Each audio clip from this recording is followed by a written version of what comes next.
नमस्कार, आप देख रहे हैं सत्य हिंदी। मैं निकिता आपके साथ। एक नजर डालते हैं अब तक की सुर्खियों पर। केरल के स्थानीय निकाय चुनावों के नतीजों ने राज्य की राजनीति में बड़े बदलाव का संकेत दिया है। कांग्रेस के नेतृत्व वाले यूनाइटेड डेमोक्रेटिक फ्रंट यानी यूडीएफ ने व्यापक जीत दर्ज करते हुए नगर निगमों, नगर पालिकाओं, जिला और ब्लॉक पंचायतों में निर्णायक बढ़त बनाई है, जिसे आगामी विधानसभा चुनावों से पहले मजबूत जनादेश माना जा रहा है। यूडीएफ ने 6 में से 4 नगर निगम, 86 में से 54 नगर पालिकाएं, 14 में से 8 जिला पंचायतें, 152 में से 81 ब्लॉक पंचायतें और 941 में से 492 ग्राम पंचायतें जीती। इसके उलट सत्तारूढ़ लेफ्ट डेमोक्रेटिक फ्रंट यानी एलडीएफ को बड़ा झटका लगा और उसकी पकड़ शहरी व अर्धशहरी क्षेत्रों में कमजोर हुई। चुनाव की एक बड़ी खासियत तिरुवनंतपुरम नगर निगम में बीजेपी नेतृत्व वाले एनडीए की ऐतिहासिक जीत रही, जहां उसने 101 में से 50 वार्ड जीतकर एलडीएफ के 45 साल पुराने शासन को खत्म किया। प्रधानमंत्री मोदी ने इसे ऐतिहासिक पल बताया, जबकि नेता विपक्ष राहुल गांधी ने यूडीएफ की जीत को विधानसभा चुनाव का सेमीफाइनल करार दिया। कुल मिलाकर नतीजे बताते हैं कि यूडीएफ की दावेदारी मजबूत हुई है, एलडीएफ पर दबाव बढ़ा है और शहरी केरल में बीजेपी की मौजूदगी भी स्पष्ट हुई है। प्रधानमंत्री नरेंद्र मोदी ने तिरुवनंतपुरम कॉरपोरेशन में बीजेपी एनडीए की जीत को केरल की राजनीति में एक ऐतिहासिक मोड़ बताया है।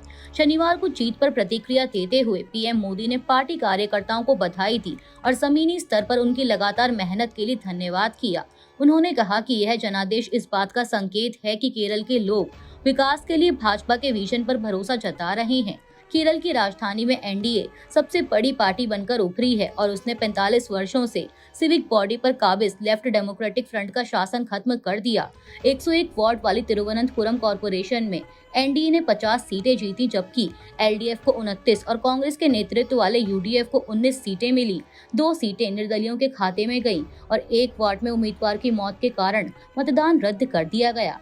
पीएम मोदी ने कहा कि भाजपा शहर के विकास और नागरिकों के लिए ईज ऑफ लिविंग बेहतर करने पर काम करेगी और केरल को विकसित केरलम बनाने का लक्ष्य रखेगी। केरल लोकल बॉडी चुनाव नतीजों पर कांग्रेस सांसद शशि थरूर ने शनिवार को प्रतिक्रिया देते हुए इसे साफ जनादेश और राज्य की मजबूत लोकतांत्रिक परंपरा का उत्सव बताया।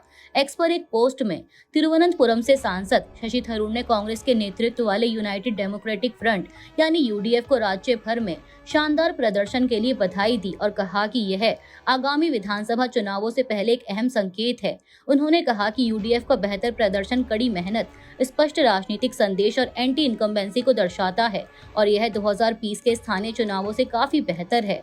साथ ही थरूर ने तिरुवनंतपुरम नगर निगम में भाजपा की ऐतिहासिक जीत को भी स्वीकारते हुए उसे राजधानी की राजनीति में बड़ा बदलाव बताया। कर्नाटक के मुख्यमंत्री पद को लेकर सियासी हलचल तेज हो गई है। कांग्रेस विधायक एच.ए. इकबाल हुसैन ने दावा किया है कि deputy chief minister DK. Shivakumar 6 जनवरी को मुख्यमंत्री बन सकते हैं और मौजूदा मुख्यमंत्री सिद्धरमैया की जगह लेंगे। हिंदुस्तान टाइम्स की एक रिपोर्ट के मुताबिक पीटीआई से बातचीत में रामनगर से विधायक हुसैन ने कहा कि 99% संभावना है कि शिव कुमार को यह जिम्मेदारी मिलेगी। हालांकि उन्होंने तारीख को लेकर स्पष्ट वजह नहीं बताई। इस बीच भाजपा सांसद और केंद्रीय रेल राज्य मंत्री वी सोमन्ना ने गृह मंत्री जी परमेश्वर को मुख्यमंत्री बनाने की इच्छा जताकर चर्चा को और हवा दी। सूत्रों के मुताबिक सिद्धरमैया और शिव कुमार 14 दिसंबर को दिल्ली में सोनिया गांधी से मुलाकात करेंगे, जो रामलीला मैदान में कांग्रेस की मेगा रैली के बाद होगी। 224 सदस्यीय विधानसभा में कांग्रेस के पास करीब 140 विधायकों का बहुमत है। सरकार के आधे कार्यकाल के बाद 2.5 साल के मुख्यमंत्री फॉर्मूले की अटकलें तेज हैं। हालांकि पार्टी ने आधिकारिक पुष्टि नहीं की है। फुटबॉल स्टार लियोनेल मेसी शनिवार शाम को हैदराबाद के राजीव गांधी अंतर्राष्ट्रीय क्रिकेट स्टेडियम में एक फ्रेंडली मैच खेलने वाले हैं, जिसे लेकर तेलंगाना में खासा उत्साह है। राज्य के मंत्री डी श्रीधर बाबू ने इसे तेलंगाना और हैदराबाद के लिए सौभाग्य बताया और कहा कि मेसी जैसे वैश्विक खिलाड़ी का यहाँ आना गर्व की बात है। उन्होंने बताया कि यह मैच करीब 10 से 15 मिनट का हो सकता है और आयोजन के लिए पुलिस व प्रशासन ने सभी जरूरी एहतियाती इंतजाम किए हैं। मंत्री ने भरोसा दिलाया कि कोलकाता के सॉल्ट लेक स्टेडियम में हुई अव्यवस्था जैसी स्थिति हैदराबाद में नहीं होगी। इस कार्यक्रम में लोकसभा में विपक्ष के नेता राहुल गांधी के शामिल होने की भी जानकारी दी गई है। कोलकाता के सॉल्ट लेक स्टेडियम में लियोनेल मेसी के कार्यक्रम के दौरान हुई अव्यवस्था और भगदड़ को लेकर राजनीतिक बयानबाजी तेज हो गई है। बीजेपी के राष्ट्रीय प्रवक्ता और राज्यसभा सांसद सुधांशु त्रिवेदी ने इस घटना के लिए पश्चिम बंगाल की ममता बनर्जी सरकार को जिम्मेदार ठहराते हुए कहा कि इससे सिर्फ कोलकाता या बंगाल नहीं बल्कि पूरे देश का सिर शर्म से झुक गया है। उन्होंने मुख्यमंत्री के दुख जताने वाले ट्वीट पर हमला करते हुए कहा कि यह घटना ममता बनर्जी के शासन में राज्य की बिगड़ती कानून व्यवस्था का प्रमाण है। बीजेपी प्रवक्ता ने पूरे विपक्ष पर निशाना साधते हुए कहा कि मैं विपक्ष से पूछना चाहता हूं कि इस तरह के आयोजनों में ऐसी अव्यवस्था आपके राज्यों में क्यों होती है। 4 जून 2025 को बेंगलुरु में आईपीएल के बाद ऐसी ही घटना होती है। उसके बाद 27 सितंबर 2025 को तमिलनाडु में ऐसी अराजकता और अव्यवस्था करूर जिले में होती है। यह दर्शाता है कि वहां कानून व्यवस्था की स्थिति बहुत लचर है। Football star Lionel Messi greatest of all time tour के तहत शनिवार को कोलकाता पहुंचे और सॉल्ट लेक स्टेडियम में आयोजित एक प्रोग्राम में शामिल हुए। हालांकि मेसी के प्रोग्राम स्थल से चले जाने के बाद स्टेडियम के बाहर बड़ी संख्या में मौजूद फैंस का गुस्सा फूट पड़ा।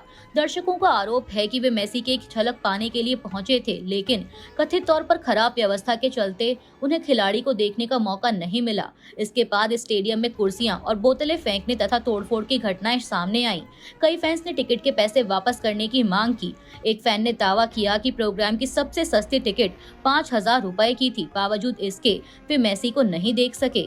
कुछ दर्शकों ने पुलिस कार्रवाई और वीआईपी एंट्री को लेकर भी नाराजगी जताई। पश्चिम बंगाल की मुख्यमंत्री ममता बनर्जी ने शनिवार को कोलकाता के सॉल्ट लेक स्थित युवा भारती क्रीडांगन स्टेडियम में फुटबॉल स्टार लियोनेल मेसी के दौरे के दौरान हुई अव्यवस्था पर गहरी नाराजगी जताई है। उन्होंने कहा कि मिसमैनेजमेंट से वह बेहद परेशान और हैरान हैं।